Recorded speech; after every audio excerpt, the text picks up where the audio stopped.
The Boarding House by James Joyce. Mrs. Mooney was a butcher's daughter. She was a woman who was quite able to keep things to herself, a determined woman. She had married her father's foreman and had opened a butcher's shop near Spring Gardens. But as soon as his father-in-law was dead, Mr. Mooney began to go to the devil. He drank, plundered the till, ran headlong into debt. It was no use making him take the pledge. He was sure to break out again a few days after. By fighting his wife in the presence of customers and by buying bad meat, he ruined his business. One night he went for his wife with the cleaver, and she had to sleep at a neighbor's house. After that they lived apart. She went to the priest and got a separation from him with care of the children. She would give him neither money nor food nor house room, and so he was obliged to enlist himself as a sheriff's man. He was a shabby, stooped little drunkard with a white face and a white mustache, white eyebrows penciled above his eyes, which were veined and raw, and all day long he sat in the bailiff's room, waiting to be put on a job. Mrs. Mooney, who had taken what remained of her money out of the butcher business and set up a boarding house in Hardwick Street, was a big, imposing woman. Her house had a floating population made up from tourists from Liverpool and the Isle of Man, and occasionally artistes from the music halls. Its resident population was made up of clerks from the city. She governed the house cunningly and firmly, knew when to give credit, when to be stern, and when to let things pass. All the resident young men spoke of her as the Madam.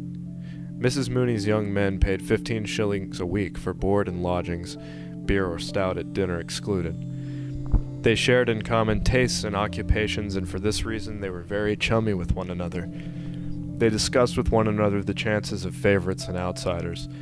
Jack Mooney, the madam's son, who was clerk to a commission agent in Fleet Street, had the reputation of being a hard case. He was fond of using soldiers' obscenities. Usually he came home in the small hours. When he met his friends, he always had a good one to tell them, and he was always sure to be on to a good thing, that is to say, a likely horse or a likely artiste. He was also handy with the mitts and sang comic songs.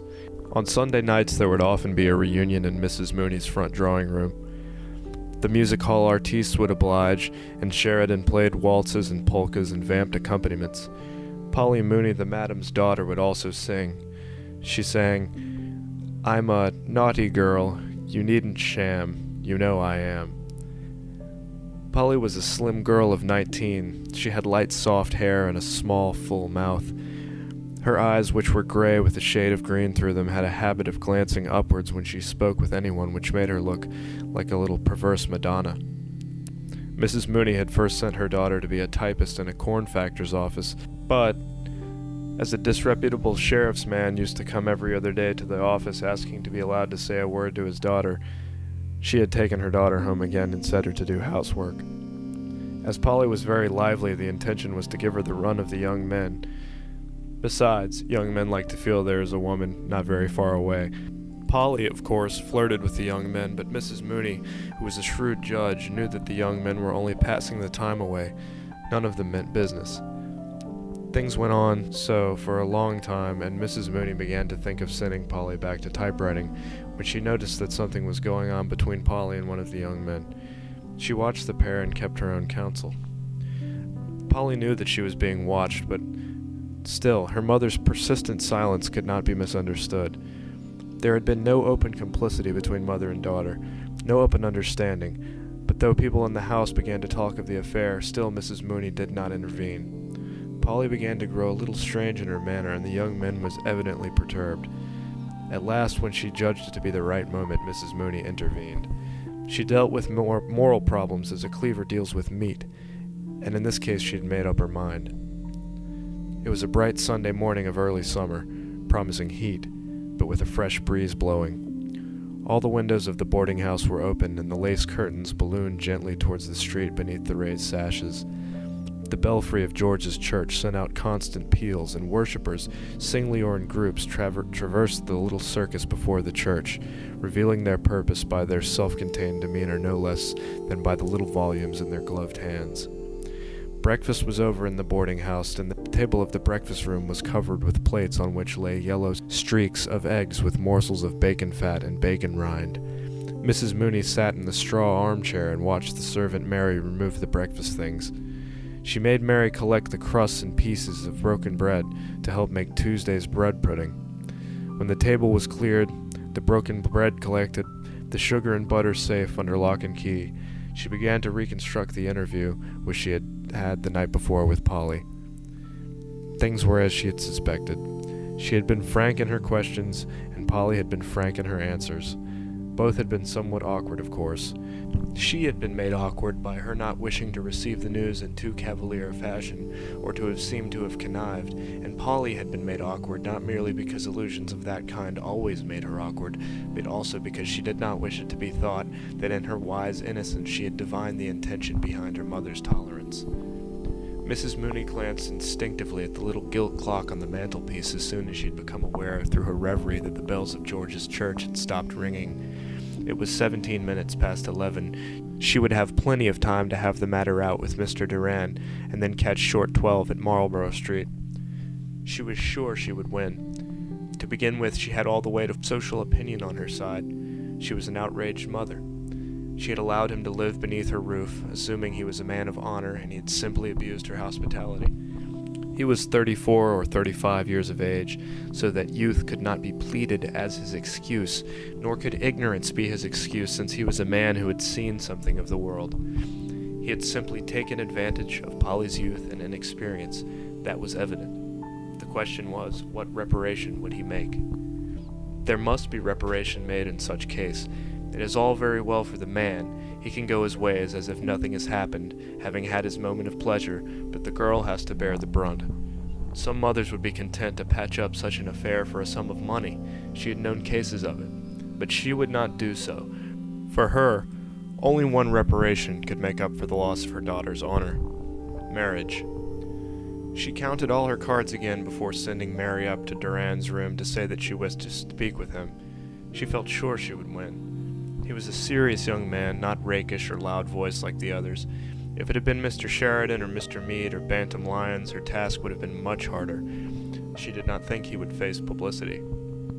All the lodgers in the house knew something of the affair. Details had been invented by some. Besides, he'd been employed for 13 years in a great Catholic wine merchant's office, and publicity would mean for him perhaps the loss of his job. Whereas if he agreed, all might be well. She knew he had a good screw for one thing, and she suspected he had a bit of stuff put by. Nearly the half hour, she stood up and surveyed herself in the pier glass. The decisive expression of her great florid face satisfied her, and she thought of some mothers she knew who could not get their daughters off their hands. Mr. Durand was very anxious indeed this Sunday morning. He had made 2 attempts to shave, but his hand had been so unsteady that he had been obliged to desist. 3 days' reddish beard fringed his jaws, and every 2 or 3 minutes a mist gathered on his glasses, so that he had to take them off and polish them with his pocket handkerchief. The recollection of his confession of the night before was a cause of acute pain to him. The priest had drawn out every ridiculous detail of the affair, and in the end had so magnified his sin that he was almost thankful at being afforded a loophole of reparation. The harm was done. What could he do now but marry her or run away? He could not brazen it out. The affair would be sure to be talked of, and his employer would be certain to hear of it. Dublin is such a small city. Everyone knows everyone else's business. He felt his heart leap warmly in his throat as he heard in his excited imagination old Mr. Leonard calling out in his rasping voice, "Send Mr. Durand here, please." All his long years of service gone for nothing. All his industry and diligence thrown away. As a young man he had sown his wild oats, of course. He had boasted of his free thinking and denied the existence of God to his companions in public houses. But that was all past and done with, nearly. He still bought a copy of Reynolds' newspaper every week, but he attended to his religious duties and for 9/10 of the year lived a regular life. He had money enough to settle down on, it was not that. But the family would look down on her. First of all, there was her disreputable father, and then her mother's boarding house was beginning to get a certain fame. He had a notion that he was being had. He could imagine his friends talking of the affair and laughing. She was a little vulgar. Sometimes she said, "I seen," and "if I'd had have known." But what would grammar matter if he really loved her? He could not make up his mind whether to like her or despise her for what she had done. Of course he had done it too. His instinct urged him to remain free, not to marry. Once you're married you are done for, it said. While he was sitting helplessly on the side of his bed in shirt and trousers, she tapped lightly at his door and entered. She told him all, that she had made a clean breast of it to her mother, and that her mother would speak with him that morning. She cried and threw her arms round his neck, saying, "Oh, Bob, Bob, what am I to do? What am I to do at all?" She would put an end to herself, she said. He comforted her feebly, telling her not to cry, that it would be all right, never fear. He felt against his shirt the agitation of her bosom. It was not altogether his fault that it had happened. He remembered well, with the curious patient memory of the celibate, the first casual caress her dress, her breath, her fingers had given him. Then, late one night as he was undressing for bed, she had tapped at his door timidly. She wanted to relight her candle at his, for hers had been blown out by a gust. It was her bath night. She wore a loose, open combing jacket of printed flannel. Her white instep shone in the opening of her furry slippers, and the blood glowed warmly behind her perfumed skin. From her hands and wrists, too, as she lit and steadied her candle, a faint perfume arose. On nights when he came in very late, it was she who warmed up his dinner. He scarcely knew what he was eating, feeling her beside him alone at night in the sleeping house. And her thoughtfulness, if the night was any way cold or wet or windy, there was sure to be a tumbler of punch ready for him. Perhaps they could be happy together.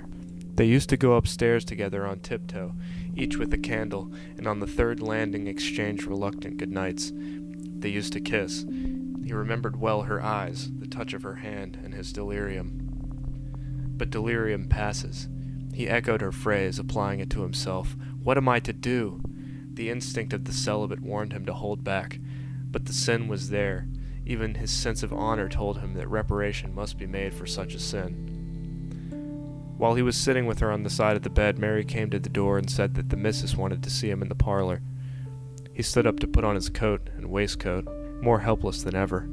When he was dressed, he went over to comfort her. It would be all right, never fear. He left her crying on the bed and moaning softly, "Oh, my God." Going down the stairs, his glasses became so dimmed with moisture that he had to take them off and polish them. He longed to ascend through the roof and fly away to another country where he would never hear again of his trouble, and yet a force pushed him downstairs step by step. The implacable forces of his employer and of the madam stared upon his discomfiture. On the last flight of stairs he passed Jack Mooney, who was coming up from the pantry nursing 2 bottles of Bass. They saluted coldly, and the lover's eyes rested for a second or two on a thick bulldog face and a pair of thick, short arms. When he reached the foot of the staircase, he glanced up and saw Jack regarding him from the door of the return room. Suddenly he remembered the night when one of the music hall artistes, a little blonde Londoner, had made a rather free allusion to Polly. The reunion had almost been broken up on account of Jack's violence. Everyone tried to quiet him.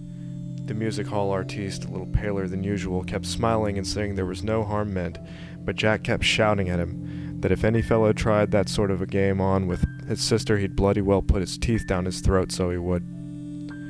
Polly sat for a little time on the bed, crying. Then she dried her eyes and went over to the looking-glass. She dipped the end of the towel in the water jug and refreshed her eyes with the cool water. She looked at herself in profile and readjusted a hairpin above her ear. Then she went back to the bed again and sat at the foot. She regarded the pillows for a long time, and the sight of them awakened in her mind secret, amiable memories. She rested the nape of her neck against the cool iron bed rail and fell into a reverie. There was no longer any perturbation visible on her face. She waited on patiently, almost cheerfully, without alarm, her memories gradually giving place to hopes and visions of the future. Her hopes and visions were so intricate that she no longer saw the white pillows on which her gaze was fixed, or remembered that she was waiting for anything. At last she heard her mother calling. She started to her feet and ran to the banisters. "Polly! Polly!" "Yes, Mama?" "Come down, dear. Mr. Duran wants to speak to you." Then she remembered what she had been waiting for.